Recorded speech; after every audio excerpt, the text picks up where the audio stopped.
Delight as पर आप सभी का एक बार फिर से बहुत बहुत स्वागत है। तो पिछले कुछ दिनों से लगातार भारत और पाकिस्तान के बीच में टकराव बहुत ज़्यादा बढ़ गया था। इतनी ज़्यादा चीज़ें बढ़ गई थी कि दोनों देश युद्ध की कगार पर पहुंच चुके थे। अगर मैं ये बात कहूं कि कुछ हद तक थोड़े स्तर पर युद्ध हो भी चुका था तो ये भी गलत नहीं होगा। पाकिस्तान के बहुत सारे ड्रोन हमलों को, मिसाइल हमलों को हमने नाकाम किया है ना। पाकिस्तान ने हमारे बहुत सारी सिविलियन लोकेशन को टारगेट किया था।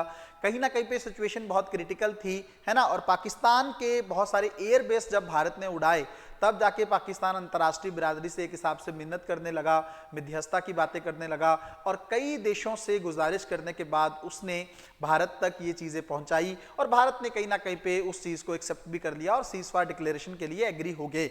अब बात ये है कि ये जो सीज फायर डिक्लेरेशन है, ये अमेरिका ने इसका पूरा क्रेडिट लेने की कोशिश की है। जो अमेरिका के राष्ट्रपति हैं ट्रंप, उन्होंने इसका क्रेडिट पूरी तरीके से लेने की कोशिश की है।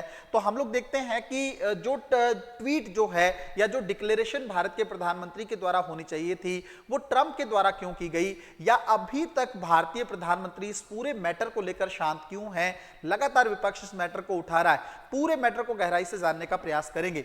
सबसे पहली चीज तो ये है कि आपको पता है दोनों देशों के बीच में एक जो है टकराव बन गया था। उसका कारण ये था कि पहलगाम में आतंकी हमला हुआ था। सरकार ने उस हमले का बदला लेने के लिए कई सारी स्ट्राइक की और लगभग 24 मिसाइलें पाकिस्तान के ऊपर दागी गई थी। उसके बाद जो है पाकिस्तान ने एक हिसाब से भारत के खिलाफ जो है युद्ध छेड़ दिया था, है ना। लगातार ड्रोन भेज रहा था, मिसाइलें भेज रहा था, सिविलियन लोकेशंस को टारगेट कर रहा था। तो मजबूरन भारत को भी उनकी मेन सिटीज को टारगेट किया गया, उसके एयर बेसिस को टारगेट किया गया, है ना।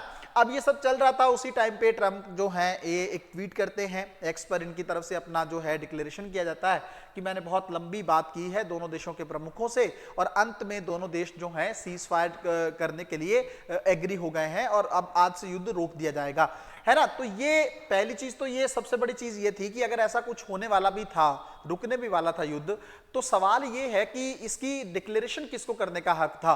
भारत के प्रधानमंत्री को, है ना। भारत की तरफ से इसका डिक्लेरेशन होना चाहिए था, लेकिन ट्रंप ने इसको डिक्लेरेशन किया। इस चीज को लेकर विपक्ष ने भी बड़े स्तर पर सवाल भारतीय प्रधानमंत्री को लेकर किया है और इवन जब से ये मैटर हुआ है भारत के पीएम कुछ बोले नहीं। अगर आपको मैं बताऊं पाकिस्तानी प्रधानमंत्री का सिचुएशन या उनकी कंडीशन, उन्होंने जैसे ही ये सीजफायर हुआ तो उन्होंने जनता के सामने वो आए और वो बोले कि अमेरिका के राष्ट्रपति का बहुत ज्यादा धन्यवाद, है ना, तुर्की का बहुत ज्यादा धन्यवाद, उसके अलावा यूएई, सऊदी अरब, कतर, ब्रिटेन, इन सब देशों का जिक्र करते हुए उन्होंने उनको थैंक्स बोला ताकि इस चीज में उन्होंने पाकिस्तान का साथ दिया। अब बात यह है कि आज काफी दिन हो चुके हैं इस मैटर को, लेकिन भारत की जो प्रधानमंत्री हैं उन्होंने कुछ अभी तक बोला नहीं है, ना ही हमने कोई प्रॉपर तरीके से अमेरिका का थैंक्स करने की कोशिश की। अब बात यह है कि ट्रंप इस चीज में इतने क्यों एक्टिव रहते हैं। उसका रीजन ये है बच्चों, आप लोग जानते होंगे कि ट्रंप क्रेडिट लेने के लिए बहुत ज्यादा आगे बढ़ते हैं। जैसे रूस और यूक्रेन के बीच में वॉर चल रहा है, उसको रुकवाने के लिए वो एफर्ट भी कर रहे हैं, है ना। कभी धमकी देते हैं, कभी प्रस्ताव करते हैं, दोनों देशों को वार्ता की टेबल पर लाने का प्रयास कर रहे हैं ऐसी सिचुएशन में, ताकि जैसे ही वो युद्ध रुके ट्रंप उस चीज का क्रेडिट ले सकें। उसी तरीके से भारत और पाकिस्तान के बीच में सिचुएशन क्रिटिकल हो रही थी तो वो बीच में आकर पूरा क्रेडिट लेने की फिराक में जैसे ही ट्रंप ने ये सारी चीजें की, है ना, सीजफायर हो गया या ये अंदर से जो भी बातें हुई, हालांकि सरकार ने अभी तक पब्लिश नहीं किया है किन कंडीशन को लेकर सीजफायर हुआ है या किसने मेन मध्यस्थता की है, क्या सिर्फ अमेरिका है या उसके अलावा वो देश भी हैं जिनका नाम पाकिस्तान के द्वारा लिया जा रहा है ना। तो अभी तक कुछ पब्लिक नहीं। दूसरी चीज ये है कि जैसे ये ट्रंप भारत ने सीजफायर कर लिया ना, तो ट्रंप इस चीज को लेकर बड़े उत्साहित हो गए और बड़ी बड़ी बातें करने लगे कि वो जो कश्मीर को लेकर भारत के साथ मध्यस्थता कर सकते हैं पाकिस्तान और भारत के बीच में और इस समस्या का तुरंत समाधान निकाल सकते हैं, है ना। तो एक्स्ट्रा जो होता नहीं, जो पर्सन जो है पॉजिटिव हो जाता है और कहता है कि नहीं मैं सारे सॉल्यूशन को मैं खुद ही सॉल्व कर सकता हूं। तो ये जब बात उन्होंने बोली ना, तो भारत सरकार की तरफ से तुरंत रिएक्शन इस चीज को लेकर आया। क्या रिएक्शन आया? पहली चीज तो ये है, आप खुद समझते हैं कि कश्मीर कोई समस्या अब बची नहीं, है ना। समस्या पीओके है जिस पर पाकिस्तान ने कब्जा कर रखा है। पाक ऑक्युपाइड कश्मीर, जो कश्मीर का हिस्सा है, क्योंकि कश्मीर भारत का भिन्न अंग है, अंगीकार पत्र के तौर पर जो हरि सिंह ने भारत के साथ साइन किया था, कश्मीर भारत का अंग है। तो कश्मीर का एक हिस्सा जो पाकिस्तान ने इलीगल रूप से कब्जा रखा है, उसकी बात हम कर सकते हैं। तो भारत ने सबसे पहली चीज तो ये कही कि बात पीओके को लेकर होगी, उसके अलावा कोई बात नहीं होगी। पहली चीज तो ये कश्मीर तो अब कोई मैटर ही नहीं है। क्यों? क्योंकि 370 के कुछ प्रावधान वहां से हट गए हैं। अब कश्मीर का अपना कोई संविधान नहीं, कोई वहां के मौलिक अधिकार नहीं, कुछ वहां पे स्पेशल चीजें नहीं। अब कश्मीर जैसे भारत में एकदम लीन हो गया है, सारे प्रावधान भारत के वहां पर लागू होते हैं। तो कश्मीर तो मैटर ही नहीं है। तो मैटर क्या है? पीओके है, और उसको लेकर हम लोग पाकिस्तान से बात करेंगे। दूसरी चीज, इसको लेकर भी हमें किसी की मध्यस्थता नहीं चाहिए, चाहे वो ट्रंप ही क्यों ना हो, चाहे वो यूनाइटेड नेशन क्यों ना हो, चाहे वो रूस क्यों ना हो, तुर्की क्यों ना हो, हमें कोई नहीं चाहिए। हम पाकिस्तान से सीधे तौर पर बात करेंगे, किसी की मीडिएशन हम लोगों को स्वीकार नहीं। अब आपके मन में एक सवाल आ रहा होगा कि सर मीडिएशन में प्रॉब्लम कहां पे है, मध्यस्थता में क्या दिक्कत है? अगर इतने सालों का मैटर सॉर्ट आउट हो जाता है बातचीत करने से, तो क्या प्रॉब्लम है? नेहरू, आप लोग जानते हैं, पहले जब भारत के तत्कालीन प्रधानमंत्री इस मैटर को, कश्मीर के मैटर को यूएन में लेकर गए थे, तब से भारत को बहुत नुकसान हुआ है ना। आपको पता है, इवन ताशकंद वाला मैटर भी आप लोग बहुत अच्छे से जानते हैं। जब रूस मध्यस्थता या सोवियत संघ कर रहा था, तब भी हमारे तत्कालीन प्रधानमंत्री की हत्या हो गई थी या एकदम से उनकी जान चली गई थी। आज तक उस रहस्य से पर्दा नहीं उठा है। तो जब जब भारत ने मध्यस्थता का प्रयास किया है ना, तब तब भारत के हाथ में कुछ खास हासिल नहीं लगा है। इसलिए आप सोच के देखो, अमेरिका जैसा देश अगर पाकिस्तान के मैटर में या कश्मीर के मैटर को लेकर बात करेगा, तो वो हमारा पक्ष कितना रखेगा, इसका अंदाजा हम लगा सकते हैं। और कश्मीर, पहली बात तो पाकिस्तान का हक ही क्या है कश्मीर पे?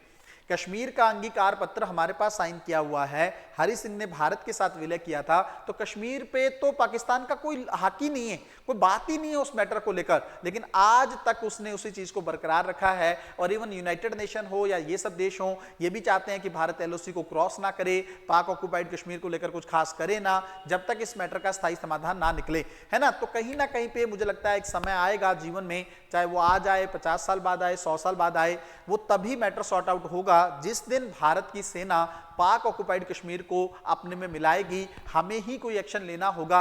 इसके अलावा पाकिस्तान तो कभी इस बातचीत को कभी स्वीकार करेगा नहीं, और ना ही जेन्युइन तरीके से वो टेररिज्म को रोकने का प्रयास करेगा। वो तो लगातार टेररिज्म को कश्मीर के नाम पे ही बढ़ाता रहता है। लगातार वो यही बातें कहता रहता है कि कश्मीर के लिए ही आपको लड़ना है, तभी आपको जन्नत मिलेगी, और इस तरह की बातें जो हैं लगातार होती हैं। विपक्ष के द्वारा एक सवाल बार बार सरकार से किया जा रहा है कि आपने युद्ध क्यों रोका? अगर आपको लग रहा था कि नहीं पाकिस्तान युद्ध चाहता है, चीजें खराब कर रहा है, तो आपको चीजों को कंटिन्यू करके पाकिस्तान को मुंह तोड़ जवाब देना चाहिए था। लेकिन बात ये है ना कि एक चीज इन लोगों को भी समझनी होगी कि युद्ध जो है ना, वो किसी के फेवर में नहीं होता है। बाहर बैठ के, स्टेडियम के बाहर बैठ के अंदाजा लगाना बहुत आसान है, लेकिन अंदर रहकर लीड करना उतना ही मुश्किल होता है। सरकारें जो होती हैं वो जिम्मेदार होनी जरूरी है। वो ऐसे नहीं चलती हैं कि किसी ने कह दिया युद्ध शुरू हो गया तो युद्ध लड़ने लग जाओ, है ना। उनको थोड़ा सा देखना होता है कि वर्तमान में जनता का क्या सिचुएशन है, इकोनॉमी को क्या नुकसान पहुंच सकता है ना, सिविलियंस की कितनी हानि हो सकती है, आर्मी के कितने लोग जो हैं अपनी जान को गंवा सकते हैं। ये सारी चीजों को ध्यान करके सरकार डिसीजन लेती है। ऐसे युद्ध जो है लड़ा या चीजों को नहीं किया जाता है। अब बात ये है बच्चों, थोड़ा सा समझिएगा, सरकार क्यों चुप है इस पूरे मैटर को लेकर, या अमेरिका को लेकर कुछ बोल क्यों नहीं रही है? संप्रभुता को लेकर मैटर है। आपको पता है कि हम लोग हर जगह कहते हैं कि भारत रणनीतिक रूप से स्वायत्त कंट्री है ना, स्ट्रेटेजिक ऑटोनॉमी का इस्तेमाल करते हैं हम लोग। लेकिन अगर अमेरिका ट्वीट कर रहा है या अमेरिका डिक्लेयर कर रहा है, इसका मतलब क्या सच में हम संप्रभु हैं? और अगर हम संप्रभु हैं तो हमने उन कंडीशंस को पब्लिकली क्यों नहीं किया? क्यों रुके हैं हम? चलो ठीक है, दो देश लड़ रहे हैं, उनके बीच में कोई ना कोई तो मध्यस्थता करवाएगा ही, लेकिन अमेरिका ही क्यों?